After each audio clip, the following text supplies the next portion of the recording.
Are you all standing up or are you sitting down? Yung tikas pahinga order na lang po, pag-ibigay.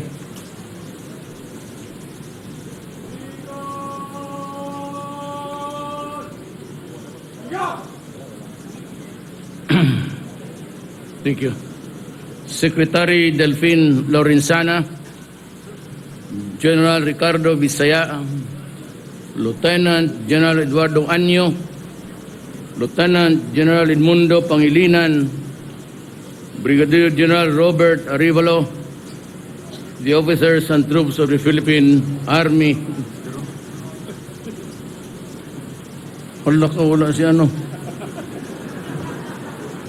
Kayo talaga, PMS. Hindi, sabihin ko na lang ang aking National Security Advisor, General Esperon. Sir, hindi ko kasalanan. No? Gaga ito. Sir. Hindi, wala.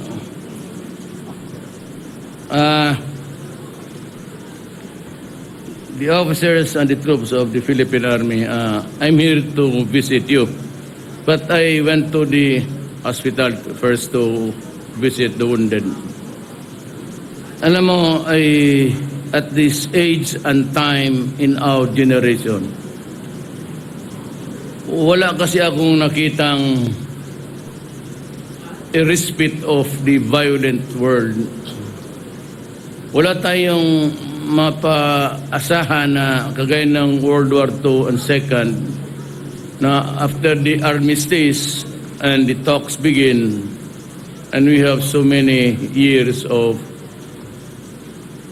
peaceful coexistence. Ang ngayon kasi pasunod-sunod, especially yung inabot ka na sa panahon ko, there will always be questions of how violent the world may be. And of course, violence means war, means strife, means communal war, ano-anong klase. But I think the most telling would be, huwag kayong magtanong kung kailan dadating yan. Sigurado ako, and mark my word, maybe during my presidency or after, but terrorism is here to stay. There seems to be no forceful influence, or even kunting nakita ko in the horizon na pwedeng pumigil sa kanila. And the battleground is the Middle East. But ang kanilang mundo doon paliit na because of the participation of Russia and the United States and France and Britain. By sheer weaponry, talagang pinulpog sila doon. But from what I just basa-basa and talks with the intelligence community of the other countries, especially in the Middle East, mukhang naghanap ito sila ng bagong frontier. And I think na ang susunod nito would be Indonesia, Malaysia, and the Philippines. Ang uso ngayon is not to call them ISIS or they're sporting the word militants dito sa Mindanao. No, I tried my best even before I assumed the presidency to talk to them.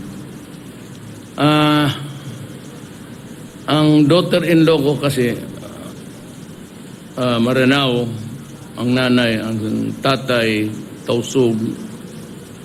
Ako man, ang lola ko, Maranao, lolo ko, Chinese, pure. But my father is from the Visayas. Kaya kung tinatanong ako, sabihin ko, Cebuano ako, but I have never lived in that place. But only because we trace our lineage from our father, kaya sinasabi ko na Cebuano ako.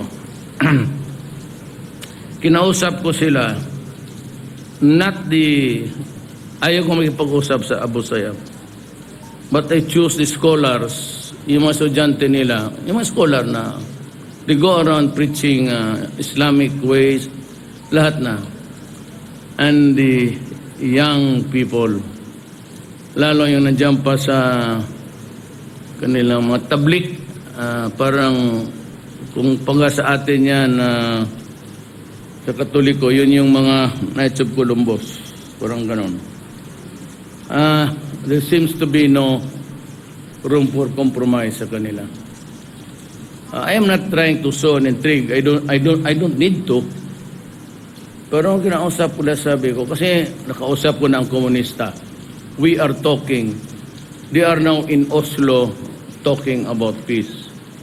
I hope and pray that it will succeed. So it has freed us of the communist front, but still I have to talk to the Moro people of Mindanao.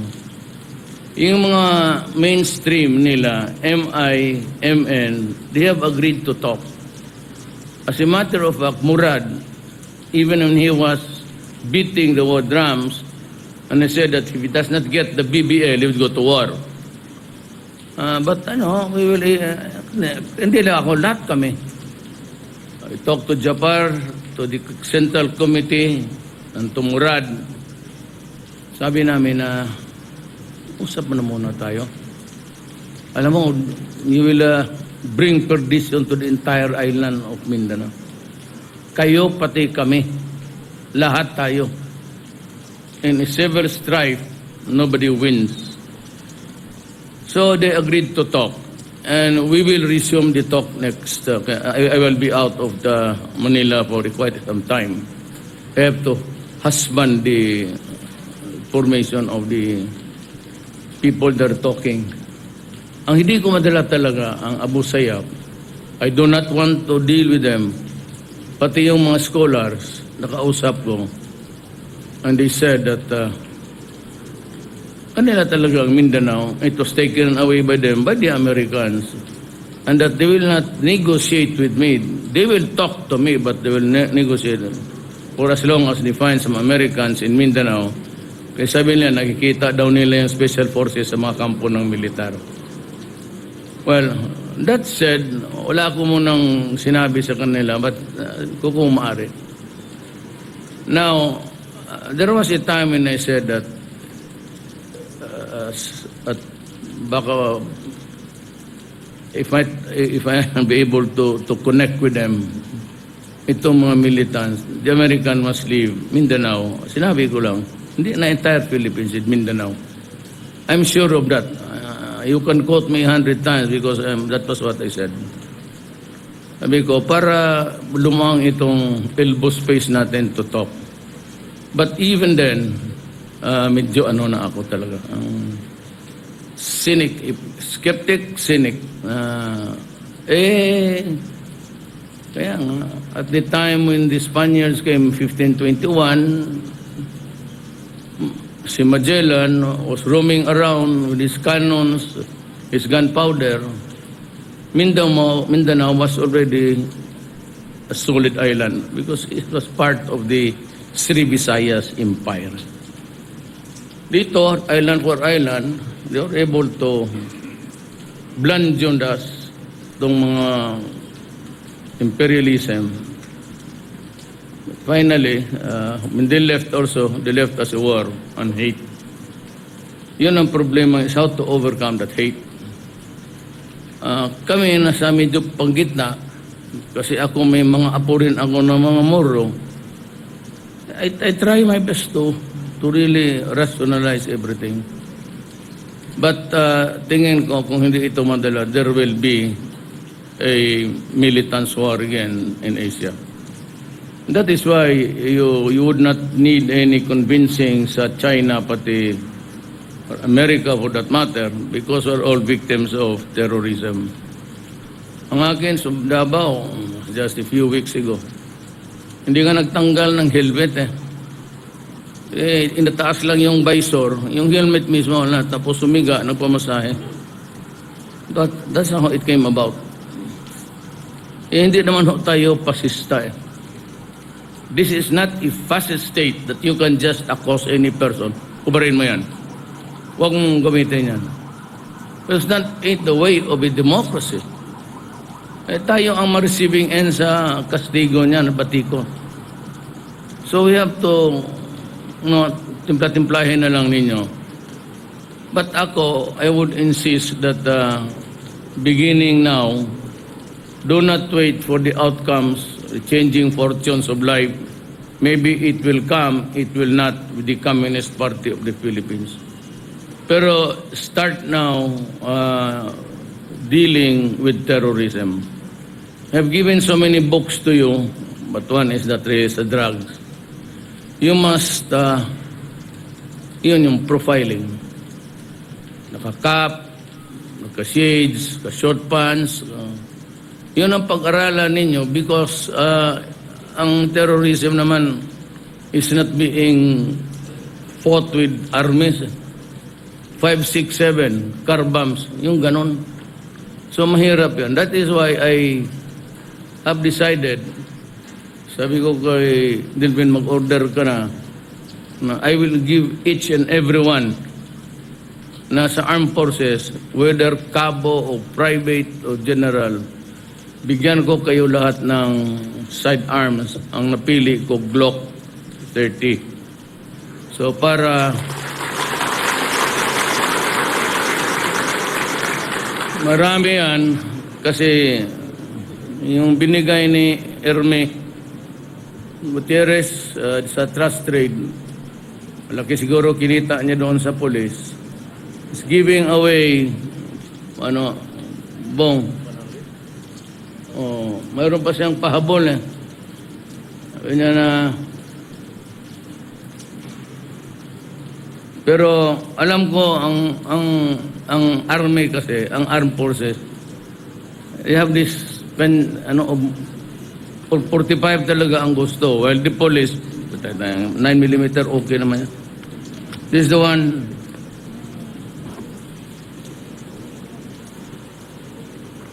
Each and every one of you will receive this.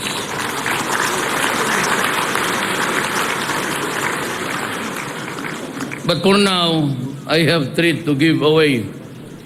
Ito, kung sino nakahawak nito, hindi na kayo kasali sa pagdating noong bago. Bago ito. And it says, may I read, congratulations. You have just been awarded with 1 unit Glock 30, caliber 45. This is to certify that this unit is yours for free on the occasion of President Rodrigo Duterte's grateful recognition of your invaluable contribution to the fight against illegal drugs and criminality. So I have 3. Sinong tigas dito, siya yung mawak. Lottery ha? Lottery. Pero yung inyo dadating. Nga pala, then, galing ako sa, yung binisita natin. Di ba nag-order tayo ng best? Tuduhin mo na. Oh, how many? For your signature naman. Ilan? A total of 38,000 for the mga 41,000 best. Yes, Kaya nakita ko, pinamaan na spinal. kaya ang helmet sir, mga 71,000 ang helmet sir. Kevlar helmet. Sir, in my time, you'd have everything you need to fight effectively. Wala kayong problema sa akin. May priority kayo sa government spending. Basta trabaho lang kayo. Because I know how hard it is to keep the peace of the country and to protect its integrity. Mahirap na trabaho. It's a very tall order. Kaya kung sabi ko nga kay Delben, buy as many barrets as possible. We're doing well with the long range thing. Tsapa yung Kevlar ninyo. Isunod mo lang ito. Bong, ikaw na lang mag-order kayo. Ano sabihin mo? Para sa... Huwag na lang yan. Ikaw na mag-order para sa amputi, para matutukan. Okay. Ilan yun? 40? 40 Best. Best? 41,000. 41,000, sir. Pero ang army, ano sila? Gusto ko yung army yung tagdalawang baril dito, ganon.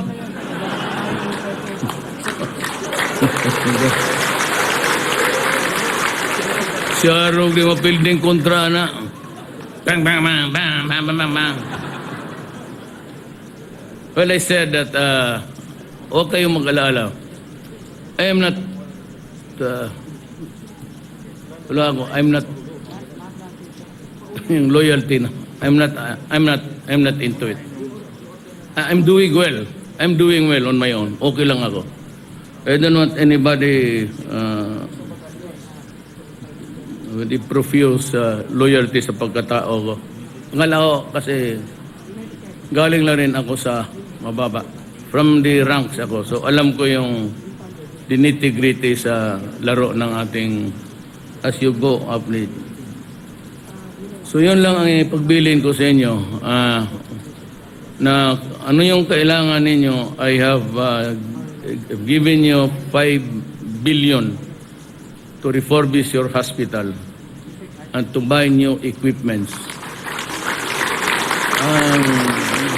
The next thing, yung may mga tao dito sa Maynila na nagbigay ng contribution sa eleksyon na hindi ko tinanggap. At alam na ninyo ang rason. I said it during the elections. Hindi ako pwedeng magtanggap na. But anyway, magnegosyo ka sa gobyerno, ayaw ko talaga. But now, sinabi nila na you'd like to help. Sabi ko, sige, yung sa Hulo, yung hospital doon, he wants it to be a complete trauma hospital. So, fine. If you have the billion, tulungan natin. And the other satellite hospitals. And that we would be ready by the time I said, but you have to reinvent, reconfigure your thinking and try to understand that the enemy now is itong mga militante, whether they call Daesh or ISIS. Nandito na sa atin. And there are a lot of, basi ako nakakita ko, Arabs. Diyan naglalakad sa Claverías, Davao City. And they are what we call scholars. They preach not religious things, but yung the historical hurt ng Muslim world. Gusto mo natin magsimpatiya, tapos na yan eh. Pero yun sabi ko doon sa, hindi ako nag-iintriga. Sabi ko doon sa mga tapos naman yun.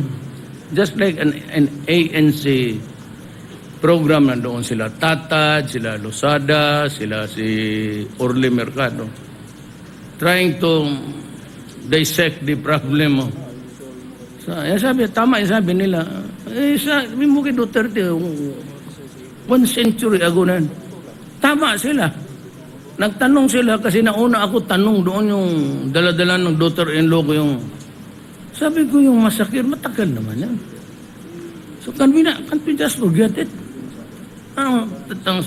Sir, that massacre is continuing today.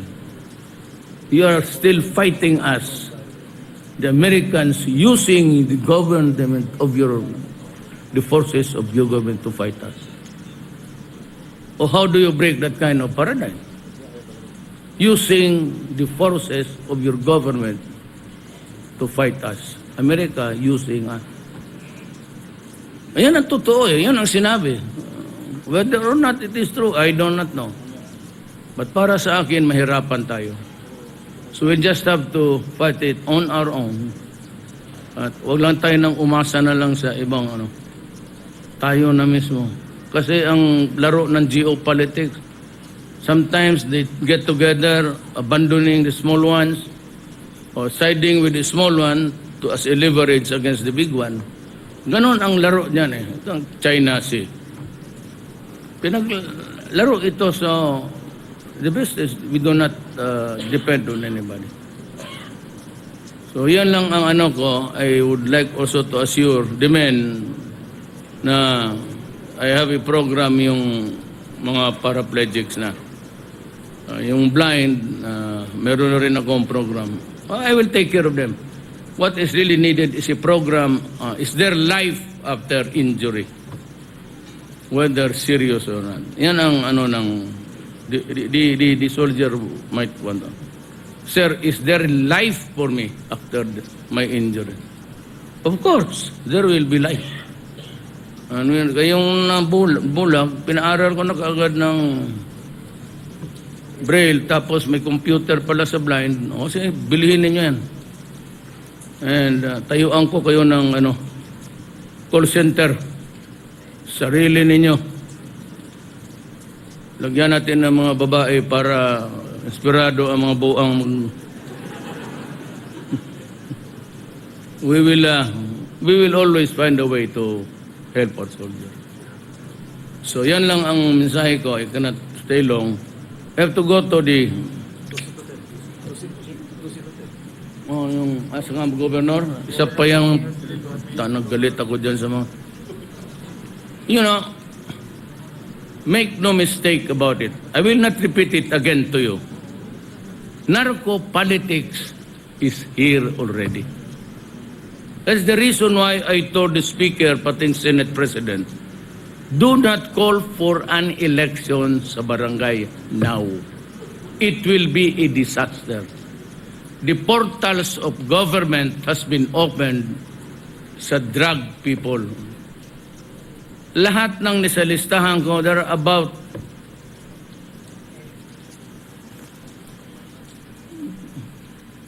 8,000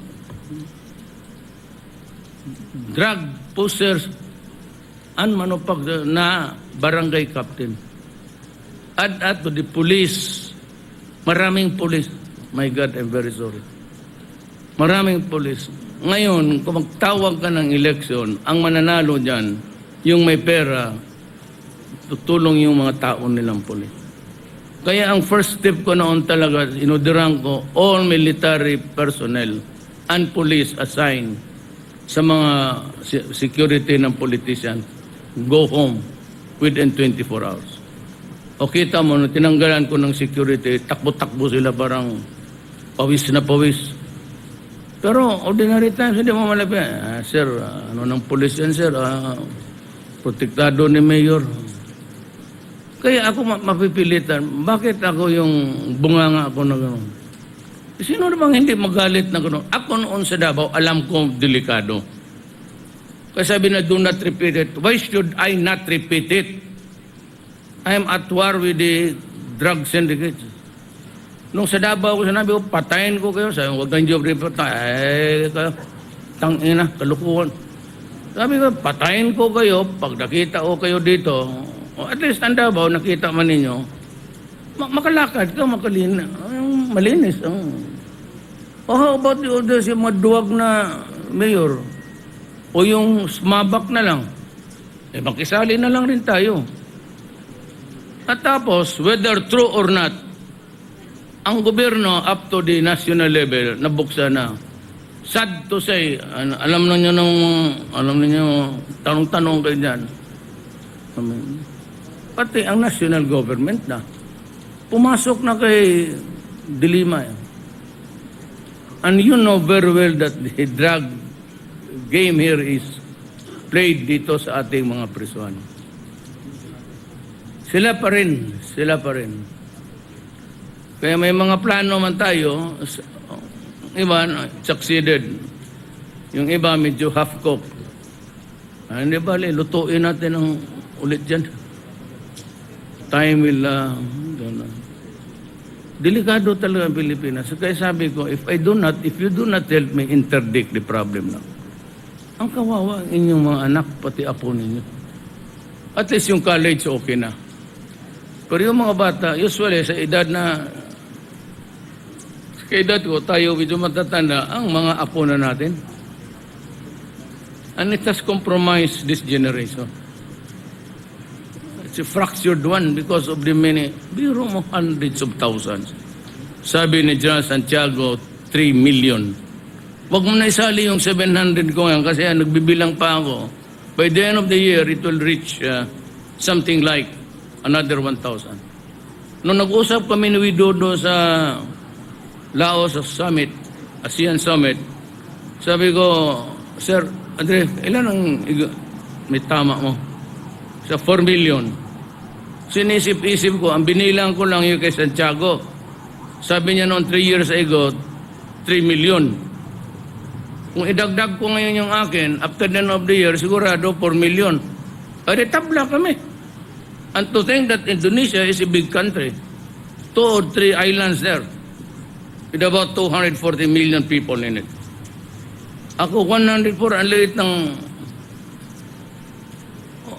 Kaya ako, hindi ako hayaan mo yung... itong Amerika, Ako basta, until the last pusher is out of the streets, this campaign will continue. Even if it will cost me my life, my honor, and even the presidency itself. Kaya kong, wala akong basta sa trabaho, tapusin ko talaga to. And if that's the only one na ma-accomplish ko sa buhay ko, pagka-presidente, okay ako, komportable ako dyan. No need for heroics ako. I do not, hindi ko kailangan na sulbarin ko lang yung, tingnan ko yung lagay alanganin sa bayan natin. That is really one of drugs, pati terrorism. So, yan ang ipagbilin ko yun. And my last word is, may I ask something of you? Wala man talaga akong I'm not asking for your loyalty. I'm not even asking for nice words. But in case I go before the problem is solved, or if the problem would outlast me, ang nakita na ninyo ngayon, the monster that has 4 million is 4 million. It's scattered all over the country. It will destroy the country forever. Ngayon, kung wala ako dyan, si Vitudan Laos, kindly take care of your country. Bahala na kayo kung ano ang gusto niyo. Tapusin ninyo yung problema kasi kawawa ang Pilipino. Maraming salamat po. Thank you, Mr. President.